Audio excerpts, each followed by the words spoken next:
The sun over the Arizona basin didn't shine so much as burn.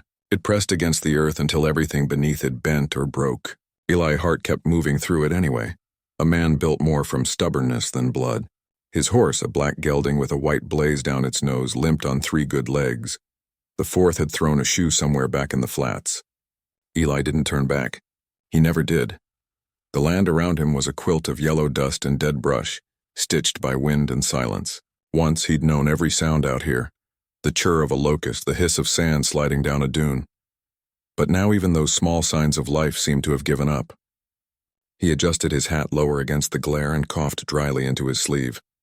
The fever had started days ago, a slow fire crawling under his skin. He told himself it was nothing. It always was nothing until it wasn't. He was looking for a mare that had wandered off from his old herd, the last thing that still belonged to him. Maybe he needed the excuse more than the animal.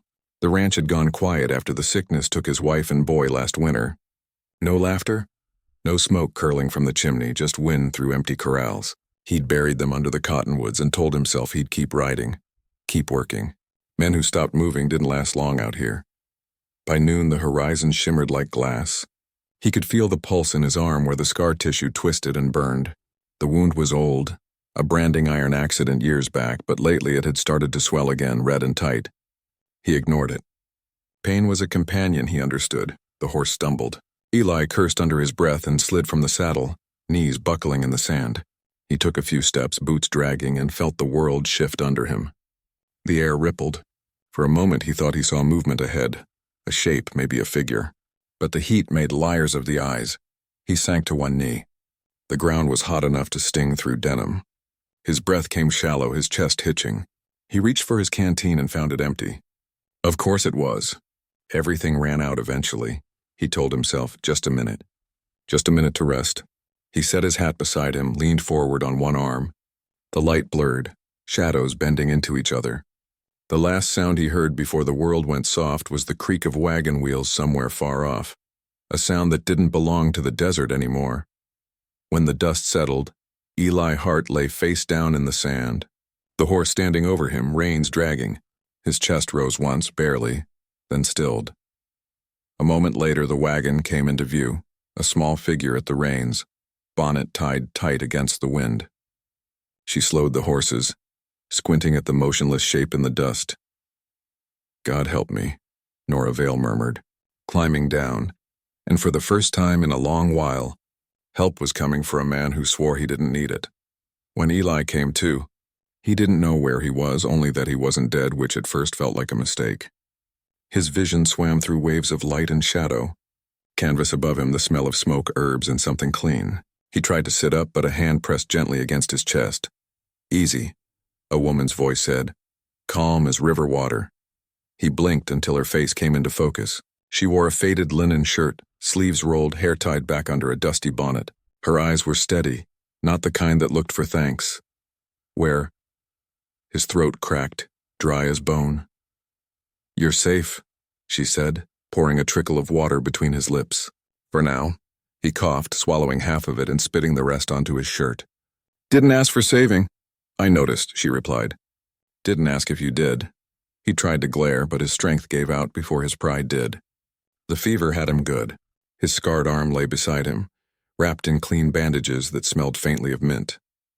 She must have cleaned it while he was out. How long was I out?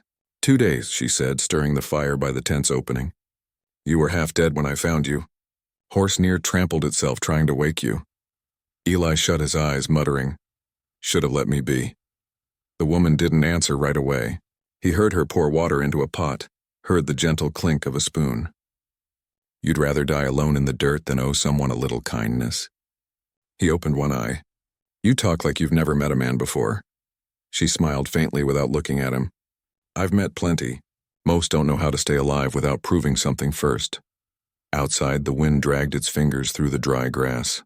The world sounded distant, as though it had decided to carry on without him. She moved with quiet precision, checking his pulse, changing the cloth on his arm, muttering to herself about infection and dust. What's your name? He asked at last. Nora Vale. He nodded once. Eli Hart, I know. Your horse has your name burned into the saddle. He grimaced. So you looked through my things, too. I had to make sure you weren't running from a hangman. And if I was? Nora looked up from the fire, her expression unreadable. Then you'd still be breathing because mercy doesn't take sides. He turned away from her, staring at the dim outline of the wagon beyond the tent flap. A Bible sat open on the seat, its cover torn clean off. He wondered what kind of woman carried one that worn. Later that night, while he drifted half awake, he heard her outside humming softly, a tune without words, carried by wind and flame. He almost asked her to stop, but something in the sound reminded him of his wife's voice before she'd taken sick. He lay still, listening. When the moon rose, he whispered to the darkness, "Don't get used to me being here." And from somewhere near the fire came her quiet reply, "That's not up to you." By the third morning, Eli could stand again, though the world still wobbled around the edges. The fever had broken sometime in the night, sweat soaking his shirt and the bedroll beneath. Nora had sat through it all, wiping his brow with a cool cloth, never saying much. When he opened his eyes to find her still there, chin in her hand, half asleep by the fire, it unsettled him more than the fever ever had. She poured him coffee that morning, black and strong enough to peel paint. He took it anyway, muttering thanks he didn't mean to say. "You heal men for a living?" he asked, half to fill the silence. "I patch them up," she said, stirring the coals with a stick. "Soldiers, miners, drifters. Whoever falls and can't get up again. Charity work? Debt," she said simply. Eli looked at her over the rim of the tin cup. "To who?" "My brother," she said. "He died in the mines outside Yuma, gas leak. No one listened when he said it stank wrong. They called him hysterical." She tossed another branch into the fire. "Now I listen for him." Eli didn't reply. Words had never been much use for grief. He shifted his arm, peeling back the bandage to inspect her handiwork. The wound looked cleaner, the swelling down. "You're lucky," Nora said, noticing. "Another day and you'd have lost that arm." He gave a faint snort. "Would have saved me some trouble. It's been nothing but bad news since I got it." "How'd it happen?" He hesitated, jaw tightening, trying to save what was already gone. Nora waited, quiet, but he didn't say more. The wind picked up between them, fluttering the tent flap like an exhale that didn't quite finish. Later that day, the clouds began to gather, rare and heavy. Nora stepped outside, face lifted toward the sky. When the first drops fell, she laughed, a low, startled sound like a secret escaping. She walked out from under the wagon's awning and let the rain run down her face. Eli watched from inside, puzzled, almost irritated by the sight of joy.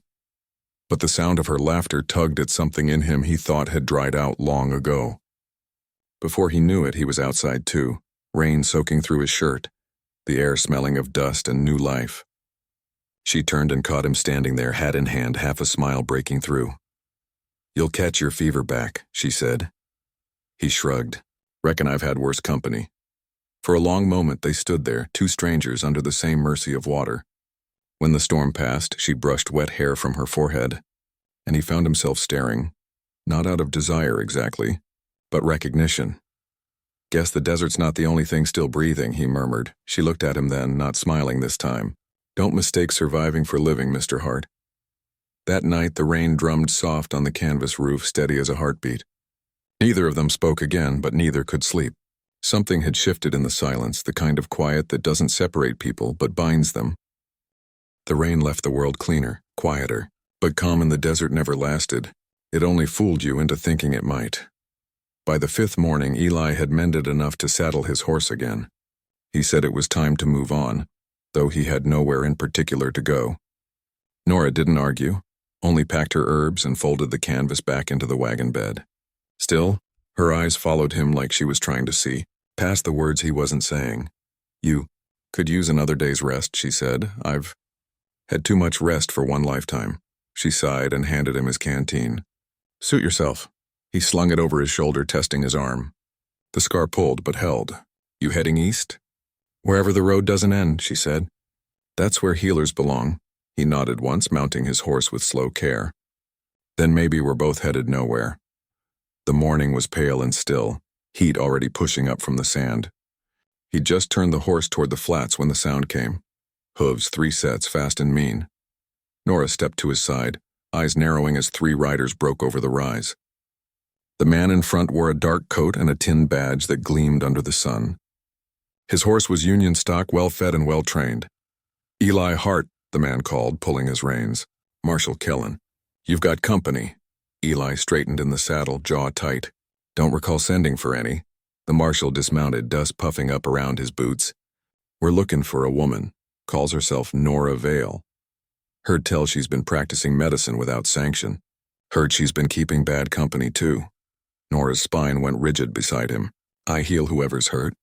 Didn't know kindness was a crime. The marshal's eyes flicked over her like he was measuring her soul. Last month you patched up a robber in Bisbee. Man shot 2 deputies. You knew that? I knew he was bleeding, she said evenly. Didn't ask for his record. Eli felt something coil tight in his gut. The marshal turned back to him. You hiding her, Hart? Eli met his stare without blinking. You see me hiding anybody? Kellen's hand hovered near his holster. Careful. That kind of loyalty gets men killed. Eli leaned forward slightly in the saddle, voice low. Ain't the dying part that worries me. The air went still enough to hear the flies. Then Kellen gave a thin smile. You got 1 day to send her my way. After that, I won't ask twice.